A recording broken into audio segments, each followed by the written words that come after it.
सभी को गीता जयंती के शुभ अवसर पर बहुत बहुत बधाइयाँ हो।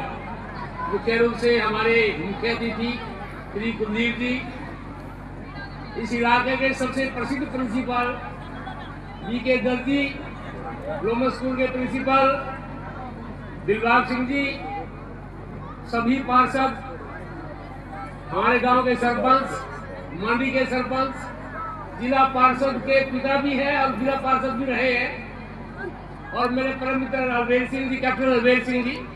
प्यारे बच्चों, जो मैं कुछ यहाँ पर बताने आया हूँ वो आपके लिए एक नई बात है।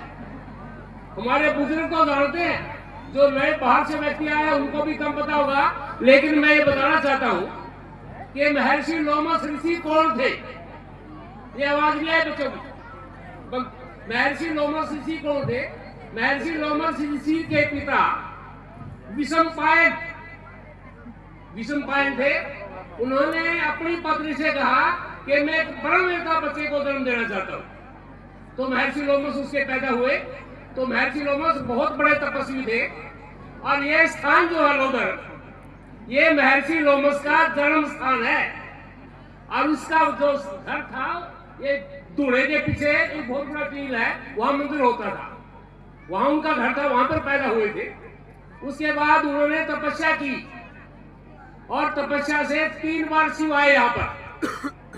तो महर्षि कहने लगे कि जी मुझे अमर कर दो। जब शिव ने पूछा नहीं आपकी तपस्या से मैं प्रसन्न हूँ, मांगो क्या मांगोगे? उसने कहा जी महर्षि मुझे अमर कर दो, क्योंकि मुझे मौत से बहुत डर लगता है। शिव कहने लगे जी अमर तो नहीं किया जा सकता किसी को, जो पैदा मरेगा जरूर, कोई बात नहीं, दोबारा फिर तपस्या करूंगा। दूसरी बार फिर आए, उन्होंने फिर अमरत्व का वरदान मांगा, तो शिव ने फिर इनकार कर दिया। और जब तीसरी बार आई, शिव कहने लगे कि अमरत्व तो मैं आपको नहीं दे सकता। मैं बताना चाहता हूं उनका नाम लोमस क्यों रखा गया है, कि मैं आपको अमरत्व का वरदान तो नहीं दे सकता, लेकिन आप उम्र मांग लो कुछ। तो उसने कहा जी मेरी जो उम्र है कितनी हो कि मेरे जो शरीर में लोम है, ये जो रूह है ना अपना, इनको लोम भी बोलते हैं, कि एक लोम एक कल्प वर्ष में गिरे। कल्प वर्ष पता है कितने साल का होता है? जिसमें 1000 युग हो, और एक युग की आयु 4,32,000 वर्ष है। द्वापर 2 युग थे उसमें, तो 2 तो गुणा कर दो, यानी 8,64,000 वर्ष। और त्रेता में 3 थे, तो 4 × 12 = 12,96,000। और इसी प्रकार